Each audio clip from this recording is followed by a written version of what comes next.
Good afternoon, this is Mark from CBH Home Care Warranty. Hey, we're here, it's a beautiful day out here. Boy, it must be 70 degrees. I don't see almost a cloud in the sky anywhere. It is fantastic weather. So that means, well, lawn care time. We gotta get things going, we gotta get it rocking and rolling, we gotta get those sprinklers up and popping, and we wanna make sure things are adjusted correctly and get that issue taken care of so we have the green grass of home. That's what we're wanting. My old rule of thumb will say, more fertilizer, less water. So that's what we're gonna emphasize on. We wanna make sure, since the soil conditions are not that great, that we put out the significant water to take care of our lawn, but not cause problems for anyone else. In other words, too much watering, the water will not go into the ground, so therefore it goes into someone else's yard, which we don't want. So let's go with that, and we're going to find ourselves in the corner of the yard to deal with how do we turn these things on, what are we looking for, and how do we do it. All right, we'll walk to the yard. Here we go. So typically speaking, on all homes, we will find ourselves out here, and we find ourselves with a couple of sprinkler boxes. We have ourselves a cap, and in turn, what does all this mean and what do we need to do? All right, well, let's open up these boxes and see what's going on. Right off the top, irrigation control valves. Irrigation control valves. It's a generic box. It's basically talking specifically about irrigation issues. All right, let's open up box number one. I'm just gonna reach in, pull this up, and in here we can see, wow, we have, oh, just like a regular hook my garden hose type valve up, much like a little spigot we got going on here. To find out if we have water in the system, all I need to do is reach down here and just turn this a little bit. If I see water, like on some sort of pressure, oh look, it's coming out. The system is pressurized. This has water throughout the system. Fantastic. That makes it a whole lot easier. So whoever happens to be owning this particular home, it's a gorgeous home, and I hate to say it, it's sold. You're good to go.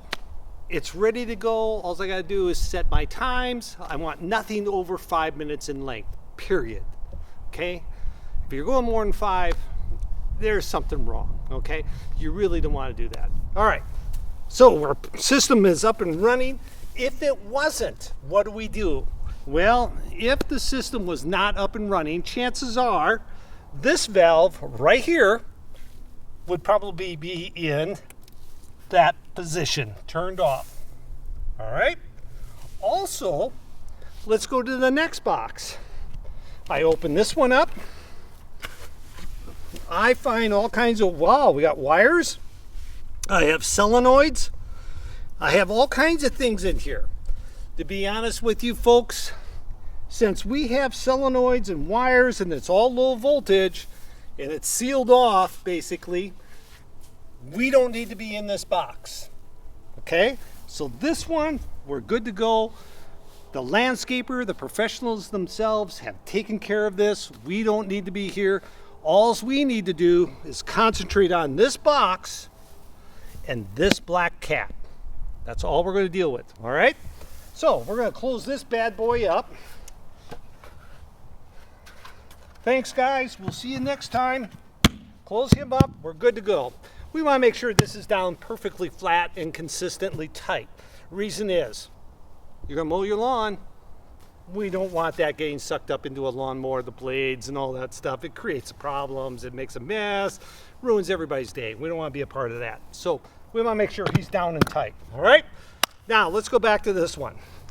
Well, in this box, I talked about this nice little spigot here that we can actually hook a garden hose to if we wanted to.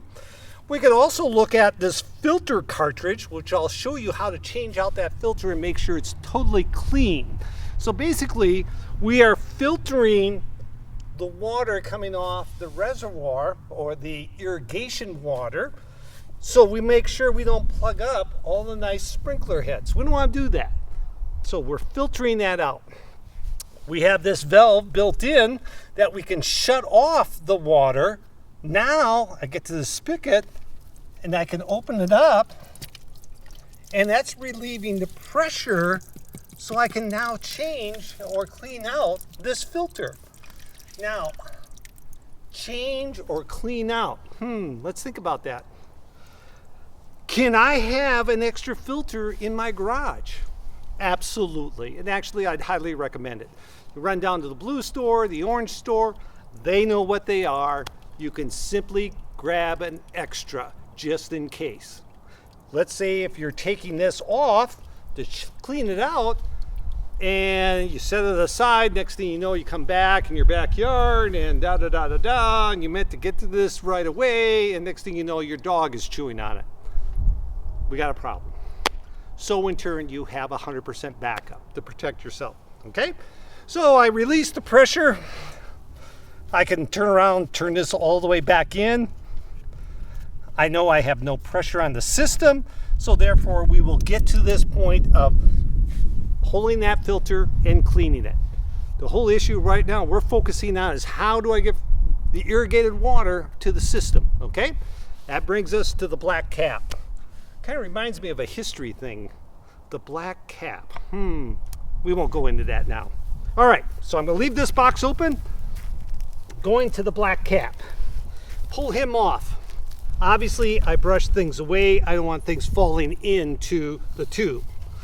Now, irrigated water in their lines are pretty deep. In other words, I can't reach in there. Even if I had this particular cutoff, if I'm reaching in there, it sometimes is not the best fit. So we have the typical spigot that I would use for my particular yard, which is actually used for a star top for on and off, or we can use the Binford 10,000 spigot cover, which is basically a whole lot stronger, beefier, and I need this issue specifically for this style of valve. And I'm going to show you that valve here in just a second. Well, to see that, I have to get my little flashlight, and I bet you this thing is easily 5 feet down into the hole there. If you can see that, I hope you can. We can see that valve top. It's white down there, and it just has one little spot poking up that I need to reach with my particular cutoff valve here. So I'm going to reach in with this rod. I'm going to go down. I got my light there. I can kind of see what I'm doing, and I'm right on top of it, right there. So maybe you can see that. So I can see just like that. You can see in that hole, there is the spigot. I'm right on top of that valve. There we go. See it going up and down. Okay, I want that just like that. So either, obviously it's been turned on, so I can pretend to turn it off, which I don't want to do, but I want to make sure we're totally on, which we're on right now, 100%. Pull this back out. The black cap immediately goes back on, and make sure we are flush to the ground. You put your material back up, everything still looks nice and pretty, and we want to make sure that stays completely down, flat, and tight. Okay, that is done. Step number 2, we have now pressurized the system. We have water to this cutoff. Okay, for me to change this filter or clean this filter, the red handled valve here needs to be off. Okay, well, since it's off, I'm going to take advantage of that, and I'm going to open up the filter. So I simply open up the filter case, pull him off.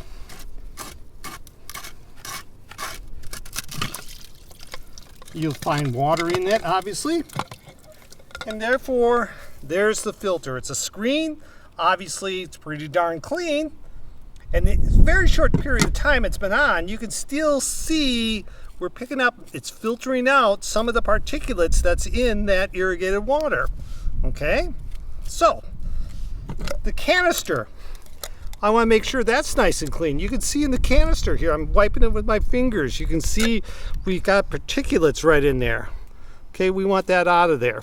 So I'm going to go over to the spigot right over here on the house, and I'm going to just clean this off real quick.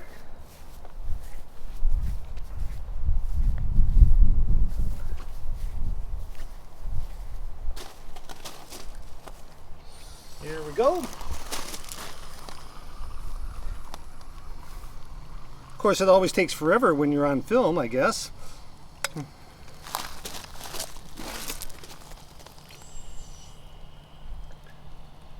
Who knew 50 feet of hose would take this long to fill in? Okay, so I'm cleaning that out. I want to clean this out as well.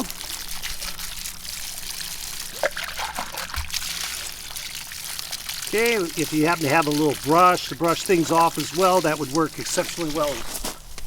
Okay, turn off my water. No reason to run the house water to water your yard. You have a sprinkler system. We'll head back to our little spot.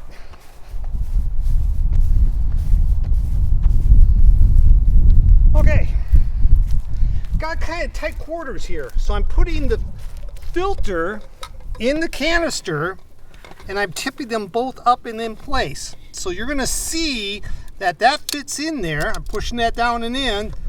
Now I put the canister on there, and obviously just like any other concept of righty-tighty, lefty-loosey, all that fun stuff, if I can get it squared.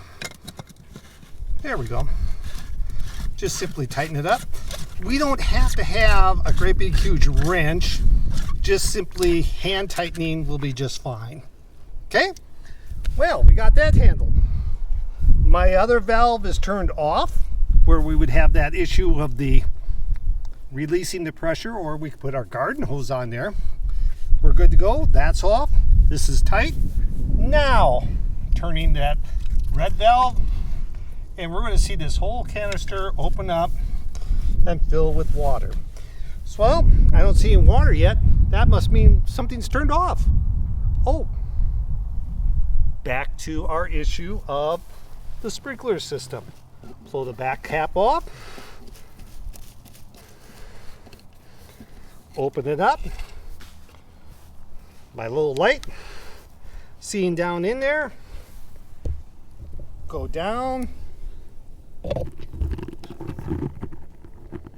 and I'm going right on top of that. I'm going to open him up. There we go. And we're going to see our water eventually go ahead and get ourselves in there if the system was fully pressurized through the whole subdivision. That's the key. Your whole subdivision has to be pressurized to have this work. Are we there yet? No, we're not. This is just a basic summary to show you some of the things we need to do to get the system up and running for you, the homeowner. Okay? Again, basic issues. More fertilizer, less watering time. Please, please, really, we got to master that concept. We really do. Okay? So, we're all done here. Pull him out. Immediately, I know what people will say. Do I have to go out and buy one of these? In some cases, you may have to. In other cases, you may hit, let's say, different folks, such as I may be driving around. I may have one with me at that time. I can help you out very quickly, but I can't say it could always happen. So would it hurt that you buy one and you basically say, hey, with the 5 or 10 families right in here, let's say it may cost, I don't know what it would cost offhand, let's say it was $30. Well, if you have 6 families, well, everybody kicks in $5 and we can all share this. That to me would work out very well. Or you have a neighborhood cookout and someone else gets the steaks for you, or whatever you want to do with a barter system with all neighbors. It can work out, believe me. I remember growing up in Minneapolis, no one had money. Everybody was broke. And ironically, it seemed like everybody bought a different new tool at different times of the year that everybody shared because it's a neighborly thing. I remember that vividly all the time. I think we can do the same thing here. So, because how many times a year are you going to use one of these? Once? There you go. So please be aware of that. All right, all done here. Light is turned off. Cover him back up again. Back filled.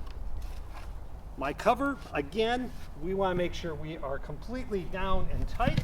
We don't need any lawnmowers to pull them up. We are good to go at this point.